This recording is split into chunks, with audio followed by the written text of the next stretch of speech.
Okay, so we're going to start today's Daf Yomi on the bottom, which is Daf Yud. We're going to start on Tesama base, 6 lines from the bottom. Today's Daf Yomi is dedicated for Yeshua, for all of Am Yisrael, Hatzalah for all of the captives, and Hashem Shmira on all of the Chayalim. So the 6 lines from the bottom on 9b, Tan Rabbanan, Homer B'Shor Mi B'Bor.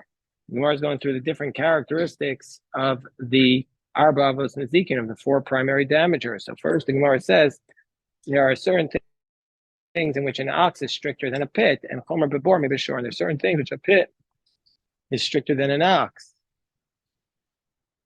Homer B'Shor Mi B'Bor, here's how an ox is stricter than a pit. Shashor Mishalim is a kofer, that the ox must pay the ransom.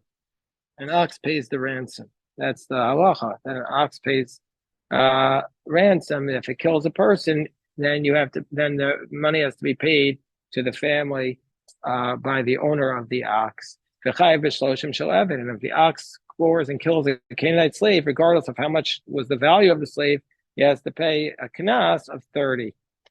Nigmar Dino, once the ox is sentenced to death for killing somebody, Asur Bana, you can't have any benefit from the ox. Medarko and the ox, the manner of the ox is to go and do damages. Masha Ein came before. This is not the case with respect to a pit. A pit is stationary. Chomer bebor mi bashor, the stringency of a pit over an ox is shabor tchilat asiyaso and nezek, that the beginning of a pit is from its inception, it's created to do damage. And that from the very outset, it's considered to be a muad, meaning to say he pays full damages. Rasha'in came b'shor. This is not the case with respect to an ox. Homer b'shor mi ba'esh, the ox is stricter than fire, and Homer ba'esh mi b'shor, and the fire is stricter than an ox. How so? Homer b'shor mi ba'esh, the ox is stricter than a fire. Shashor mishalim kofer, because the ox pays ransom. V'chayev b'shloshim shalevet, and the ox pays 30 silver coins to the owner of the Canaanite slave. Nigmar Dina, once the law is completed for the ox, it's sentenced to be stoned.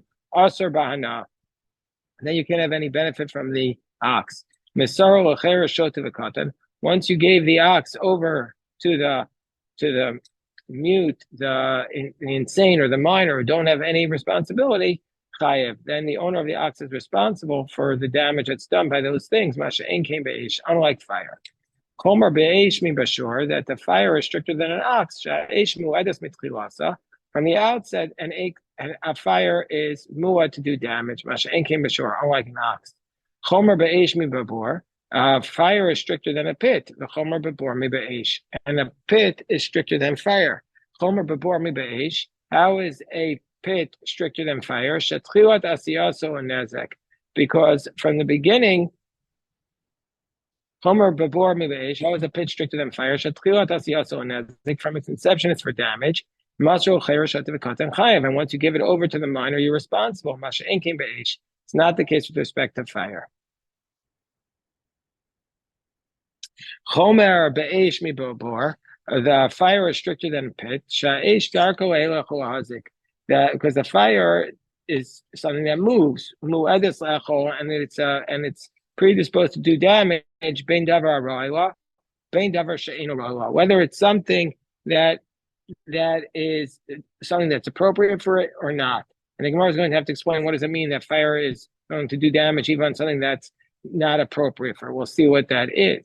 Masha ein came before, unlike a pit. So the Gemara says, but why don't we list the listening? Why didn't the Bryce also list Chomer b'shor mi b'bor? Why don't we list the following: that an ox is stricter than a pit, Shashor chayev boas hakelim, that Shashor chayev boas hakelim, Masha ein came b'bor. Because, and why don't we say that an ox is stricter than a pit? Because an ox is responsible if it gores utensils and damages them, unlike a pit, because the owner of the pit is exempt for damage done to the utensils. If an animal falls into the pit and it has utensils on it, you're only responsible for the animal, not for the utensils. So the Gemara says no. Our brisa follows the position of Rabbi Yehuda. Harmoni Rabbi Yehuda he demechayev on this kekelim babor. He says you're responsible even for damages done to utensils in a pit.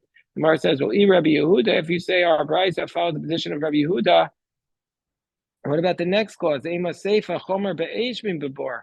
That we have the stringencies of fire over a pit. Sha'esh darka le'lechu hazik, because a fire typically does damage. It does damage while it's moving. Mu'edes le'echo ben davar ra'oi ben davar she'ein ra'oi. Masha'ein came bebor. And that it says about the fire that it does damage even something that's not appropriate for it, unlike a pit. Now, davar aroila, have a great day, time make us proud. Davar aroila is something that's appropriate to do. What's appropriate to the fire? So what is that? My ninu, that's eitzim, that's wood. Davar she'ein roilo, that even something not appropriate for it is my ninu kalim, which is utensils. The fire is responsible for damage done to utensils. Masha'ein came bebor. Unlike a pit. Now he Rabbi Yehuda, but if you want to say that our brisa is Rabbi Yehuda, ha'amris mechayev. Rabbi Yehuda says that you're responsible for damages done to utensils in the pit. So why are we saying that this is a distinction between Rabbi Yehuda about fire, that you're responsible for utensils, unlike a bor, whereas Rabbi Yehuda says you're responsible for utensils in a pit? Mara says on this. He Rabbi Yehuda, Amris mechayev Rabbi Yehuda on this kekelim bebor. So the Gemara says, okay, you're right. Olam rabbanan. Our brisa is the Rabbanan. And what's the reason why it doesn't say that one of the stringencies of an ox is that you're responsible for utensils, unlike a pit? Why doesn't it list that? Because Vitana Shir, that the Tana doesn't list everything. So the Gemara says, well, if it doesn't list everything, you have to prove he left other things out. My Shir, the I Shir. So what else did it leave out? The Gemara says, Shir Tamun. He left out the case that if the object is hidden is covered up, then you're not responsible for it by fire. Shir taman. So that's what it left out. That by an ox and by a pit, that you're going to be responsible if it's covered up when the damage is done, but unlike fire. So the Gemara says, alternatively, Rabbi Yehuda, or Brisa is Rabbi Yehuda, who says you're responsible for damages done to utensil. But davar she'ein roila, and it says that when by fire you're responsible for something that's not roi to it, that's not appropriate for it. It doesn't refer to utensils. Lava asuya kelim. Ela asuya is coming to include lichka nero v'tzachavanim. It's coming to talk about a case where it just burned the field and the stones. There you're responsible by fire, but not by a pit. So Maskefo Rav Ashi brings another challenge. Lisnei chomer b'shor mi bebor. Why don't you list another stringency of an ox over a pit? Shor chayvo shor psuya mikdashin. That why don't we list the fact that an ox you're going to be responsible if shor chayvo shor psuya mikdashin, meaning to say that the ox you're going to be responsible that the Torah says that if an ox was designated for the temple and then it became disqualified and so got a blemish and the owner redeemed it, that's his money. And so therefore, if the animal, and however, you're not allowed to shear the animal or to drink its milk. And so if it dies, you're not allowed to eat its nevela. Masha inkim bebor, unlike a pit, this ox fell into the pit and died, the owner is exempt, because it says by a pit that the owner of the pit gets to keep the ox, but in this case he can't use the ox. So therefore, shashor chivo shor psuya mikdashim. In the case of somebody who gores an ox that was one of the psuya mikdashim, we're going to say the owner of the ox is responsible to pay. But in the case of where the ox falls into the pit, we're going to say under those circumstances, the owner of the pit is exempt to pay. Now, if you want to say it's the Rabbanan, which we say I did the Shir because he didn't include the case of utensils or the tamon or the utensils that were covered up by the fire, or the utensils in the pit. Shir namiyach, you also left out this case. El Yamas Rabbi Yehuda, my shir da shir. So according to Rabbi Yehuda, which other chumrah was not included? So Gemara says shir dash beniro. It says he left out the case that if the ox trampled on a plowed field to destroy it, that the owner of the ox is liable. Unlike a pit, which doesn't move. Only Gemara says imisham dash beniro. No, that's not something that was left out. Lav shiru the we're not going to say because the hasana, because we learned in the price that that is included. So it's a little bit of a question. Gemara leaves a little bit of a question on the position that wants to say that the price is Rabbi Yehuda. Okay, so now we go back to the next line of Mishnah. It says, if you're responsible, if you're responsible for a portion of the damage, we make you pay all of the damage. So the Gemara says,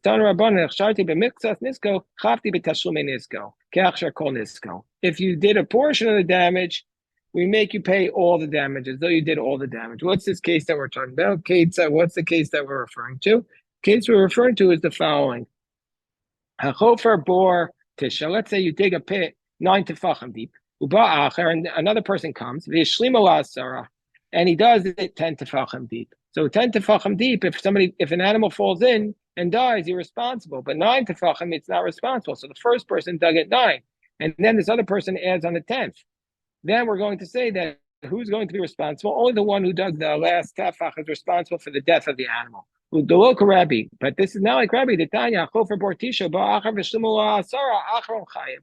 Rabbi Omer Achron Lamisa Achar Shneim when he's zaken. So Rabbi says the last one is responsible if it died, but if it just did regular damage, then they both have to split it.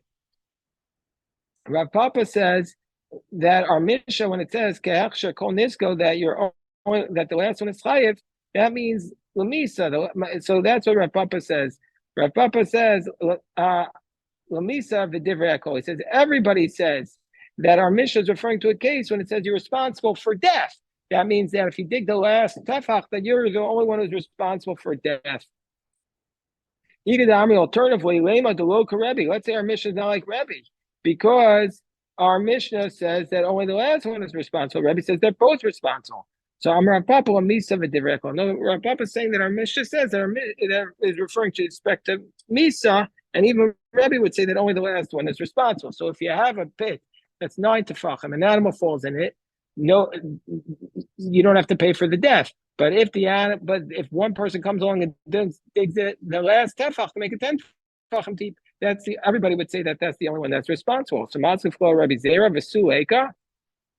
Is this the only case where we have this idea that if you do a portion of the damage, you're responsible? Is that it? So that you're responsible for the full damage. This is the only case. What about the case of Maso Sharo Chamisha B'nei Adam? You gave your ox to 5 men to watch, Upasha Bo Echad Mehen, and one of them was negligent and didn't watch it. Vihizik, and the animal did damage. Chayiv. Then we're going to say that person is responsible. Now, dummy. What's the scenario? If you want to say, well, you needed all 5 to watch, and if this guy wasn't there, wasn't watched, Pshita, that's obvious. The Iu Kavid, obviously, he's the one who did the damage. So it must be the case, the Balav Iu Nami Minter. So it must be the case that without him, it would have been watched. If that's the case, my Kavid, what did he do? So therefore, we don't accept that as one of the cases. So Maskavar Sheshes, but what about the case where there was, this is the way the commentaries understand it, what Rashi's approach is that you put on more branches on the fire and therefore made the fire spread more. Rambam says maybe put more bundles on the donkey and cause the donkey to fall. So the Gemara says, well, what's this case where you add on branches on top of Yudam base? Either if you want to say that without these branches, it wouldn't have gone anywhere. Pshita, of course, the last one put on is responsible. But without him, it would have gone. My God, what did he do? So again, that's not a case. So Matzka for Rav Papa va'ika the Tanya. What about the phone case? Hey, sheyashvu saf salechad. Let's say 5 guys are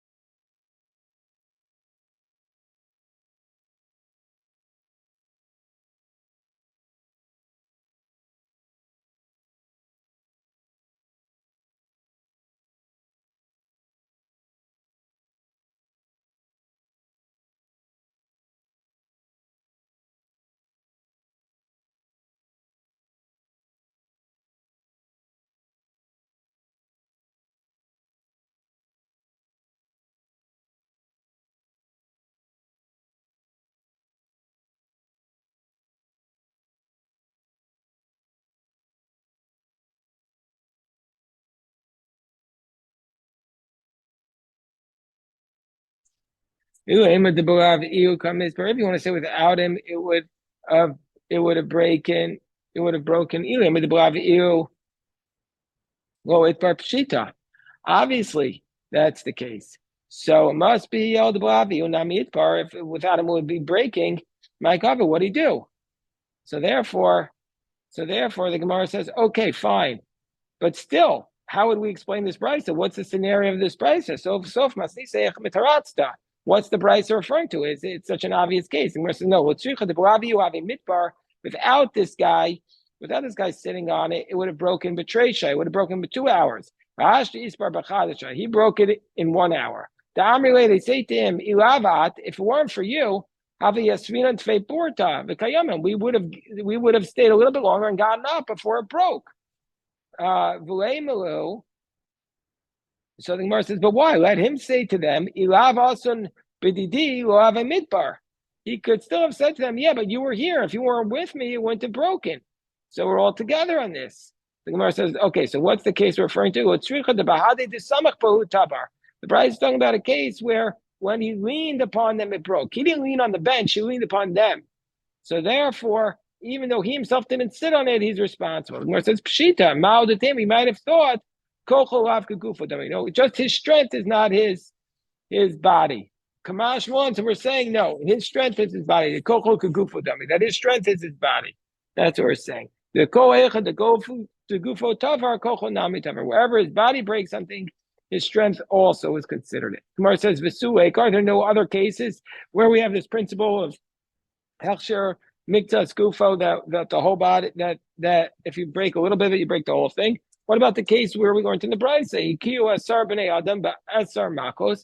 Let's say you strike 10 men with 10 sticks.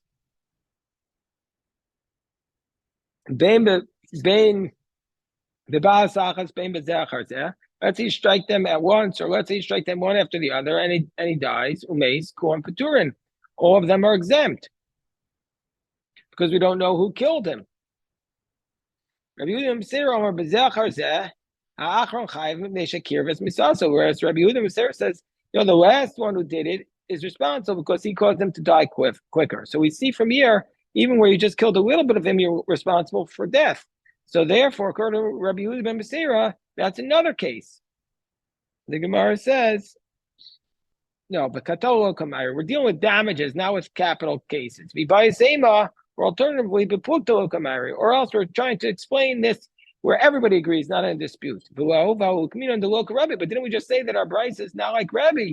Because we said that if you dig the pit 9 and then the other guy comes and adds 10, that's not like Rabbi, because Rabbi says both of them are responsible for the damages. Gemara says, Delo Rabbi Ukarabanan. Delo Rabbi Ukarabanan Mukminan. But Rabbi Yehuda ben Beseira, V'lo Karabanan lo Mukminan. Gemara says, yeah, we don't want to say, well, we're willing to say that we're saying the halacha is like Chachamim and not like Rabbi. That will establish a Mishnah because that's not a minority position. But Rabbi Yehuda ben Beseira, V'lo Karabanan, but to say that our Mishnah is like a minority position of Rabbi Yehuda ben Beseira, not like Rabbanan, that we're not going to say lo Mukminan. Okay, so now we learned in the Mishnah that if you do a portion of the damage, you have to pay full damages. So it's chavti b'tashlume nisko. So the Gemara says chavti b'nisko lo katani el b'tashlume nisko. It doesn't say that he has to pay for the damages and he gets the carcass, but rather b'tashlume nisko means to say that he takes the carcass and that the nizak, the one who is damaged, takes the carcass and the mazik has to pay only the difference. So that's what they've thrown out. From the fact that it says "Batashlume nisko," meaning to say you only have to pay the loss, not the full damages, because they learn out from the fact that it says "Batashlume nisko," but not nisko. So therefore, if your ox scores another ox and kills it, you don't have to pay the full value of the ox. You only have to pay the difference between the dead ox and the live ox, because the one who was damaged keeps the dead ox. So that makes sense. Like if your car destroys this car, you don't have to pay for the whole cost of the car. You only have to pay for the damage done to the car, and he gets to take the remaining car and use it for scrap metal. Tanina la the Tana Rabbana. We had a bride that says this: Tashlumi nezek min malame chabala metaplim benavela. the owner of the ox that was gored to death, he is responsible for the carcass, and he gets to sell it, but that's deducted from the price. The Gemara says, "Manan Emili, what's the source for this?" One who strikes an animal, if an ox strikes an animal and kills it, he has to pay out the makes it whole, meaning to say he just pays the difference. Afghana says, Me'acha, im tarofi tarefi v'yehu aid, atrefa lo yishalem. That im tarofi tareu, that if the animal was torn apart, then he has to bring its value ad trefa until the value of the nevela yishalem. But trefa atzma, but the value of the carcass lo yishalem. That he doesn't pay. Chizkiah says, Me'acha, Chizkiah gives a third source. So we see three sources. First is Yishalmena, Yashlimena. Then the second one is Ad Trefa. And then the third source is from Chizkiah. He says, that you pay the owner of the ox and he gets the dead body. L'nizak. Chizkiah, excuse me. He gets to keep it. Ataomer. Nizak or Enu El Mazik? Is it to the Nizak or the Mazik? Amris lo kachaya. No, you can't say the Mazik gets it. What do you mean? Why can't you say the Mazik gets it? My lo kachaya. Amar ba Yisach. If you want to say Nimvelo the Mazik, if you want to say that the carcass goes to the one who does the damage, it should have just said the ox for an ox that you have to pay him. Why did it say and the dead body belongs to him? Because we see it goes to the nizak. So we've seen three psukim. One is Yashli Mena, one is Ad Trefa, and the third is Vamesielo. So why do we need all three proofs? Shricha. We need all three proofs. Because the Rachmana Makeh Behema Yishal Mena. If it just said the first pasuk, Mishim Delo Shricha, because it's not common that because the first pasuk refers to a man that damaged an animal with his hands. So we might have said there the Torah is lenient on the one who does the damage. Mishum Delo Shricha. It's an unusual case. Of a treifa, but in the case of a treifa where an animal tears apart another animal, the shlicha where it's common, we might have said that the mazik also has to pay. We might have said under these cases that the mazik has to be the one to deal with the carcass. So therefore we need that. V'yashmin and treifa, if we had the case of the treifa, I would have said mishum de memela, because that happens that a wolf comes and tears apart your sheep, and it didn't happen that you did it. But if you did it with your hands, I might have said that the Torah was not lenient upon him and he has to pay for the carcass. Therefore, you need both verses. I would say, I would say that if we just had these first two cases of where a man gores or where your animal tears apart another animal, I might have said, or like basically, or an animal tears apart another animal and you didn't watch it properly, I would have said either one is not common or it happens in the mela. Yellow, but in the case where your ox scores another ox, that this is common, and the ox does it with intent. I might have said that we're not going to be lenient on the mazik, and the mazik needs to deal with the nevela. Therefore, we have three. If we just had that last pasuk, I would say mishum de memona kamazik. I would say because it's his money doing the damage. Therefore, he's only responsible for, he's not responsible for the nevela. The begufa mazik, but where the person does the damage, imalo. I might not have said it. So tzricha. Therefore, you need all three of these cases. All right, we'll stop here. God willing, we'll pick it up tonight. Yasher koach. What's the matter, Jeff? Oh, okay. We'll stop here with the recording. Thank you.